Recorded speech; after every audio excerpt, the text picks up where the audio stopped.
எலே மாப்பிள்ளைலா, நான் தான் உங்கள் நெல்லை வேலு பேசுகிறேன்.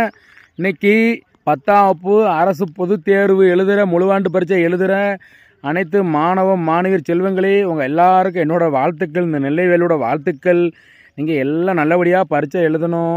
10ஆம் வகுப்பு பரீட்சை ரொம்ப முக்கியமான ஒரு பரீட்சை. உங்களுக்கு அரசு தேர்வு. பள்ளிக்கூடத்துக்கு விட்டு கொண்டு போகாதீங்க, பக்கத்தில் பார்த்து எழுதாதீங்க. ஸ்குவாடு பார்த்துக்கிட்டே இருப்பாங்க.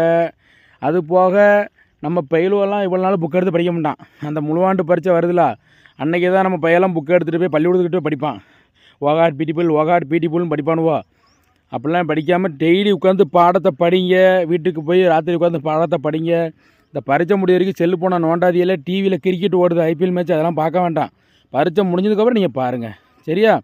ஐபிஎல் மேட்ச் இன்னும் ஓடும், 1.5 மாதம் 2 மாதம் ஓடும். அதனால் நீங்கள் அப்போ பார்த்துக்கலாம். லீவ் விடும்போது பரீட்சைக்கு முழுமையாக கவனமாக இருந்து உங்கள் அம்மா அப்பா தாய் தந்தையருக்கு, பள்ளி ஆசிரியர் பெருமக்களுக்கு, அந்த பள்ளிக்கூடத்துக்கு ஒரு பேர் சேர்க்கணும். அனைவரும் ஸ்டேட் ஃபஸ்ட் எடுக்கணும். எல்லோரும் சொல்லுவாங்க கேரளாவில் தான் படிப்பு எஜுகேஷன் ஃபஸ்ட்டு, அங்கே தான் எல்லா பிள்ளைகளும் பாஸ் ஆகுது அப்படின்னு சொல்லுவாங்க. இல்லை, எங்கள் தமிழ்நாட்டு பிள்ளைகளும் நல்லபடி நாங்கள் படித்து ஸ்டேட் ஃபஸ்ட் எடுப்போம், பள்ளி ஆசிரியருக்கு பெருமை சேர்ப்போம், நாங்களும் நல்லா வருவோம் அப்படின்னு சொல்லிட்டு நீங்கள் கண்டிப்பாக ஜெயிச்சு காட்டணும் மாப்பிள்ளைகளா.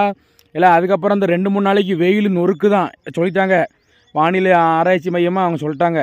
ஆமாம், இன்றைக்கி நாளைக்கு வெள்ளிக்கிழமை சனிக்கிழமையும் பயங்கர வெயிலாம். பள்ளிக்கூடத்துக்கு போகிற பிள்ளைகளாம் காலையில் சீக்கிரமாக பள்ளிக்கூடத்துக்கு பரிட்சை எழுத போயிருங்க. அந்த ஆல் டிக்கெட் எடுத்துகிட்டு போயிருங்க, மறந்துடாதீங்க. முக்கிய குறிப்பு. இல்லை அதுக்கப்புறம் வெயிலில் போகும்போது இளநீ குடிங்க. டெய்லி இளநீ குடிங்க. நல்ல சத்துள்ள குளுமையான உள்ள ஐட்டத்தை குடிங்க. டெய்லி 2 நேரம் குளிச்சிருங்க. மொதல் விஷயம் 2 நேரம் குளிச்சிருங்க, உடம்புக்கு சூடு இறங்கும். அதனால் எல்லோரும் பார்த்து பத்திரமா சேஃபாருங்க. பரீட்சை எழுத நண்பர்களுக்கு மீண்டும் ஒரு மாதிரி நல்ல வெற்றி அடையணும். நல்ல பரிட்சை சொல்லி நான் கும்பிடுற கொலசக்காரி முத்தாரம்மாவில் வேண்டிக்கிறேன். நண்பர்களே, நன்றி. அன்பு சொந்தங்களே, வணக்கம். நான் உங்கள் நெல்லை வேலு. நம்ம வீடியோ பிடிச்சா லைக் பண்ணி, கமெண்ட் பண்ணி, ஷேர் பண்ணி, மறக்காமல் நம்ம Nellai Velu social media YouTube channel subscribe பண்ணி பெல்லாம் அமைக்கிறங்க. நன்றி, வணக்கம் ஐயா.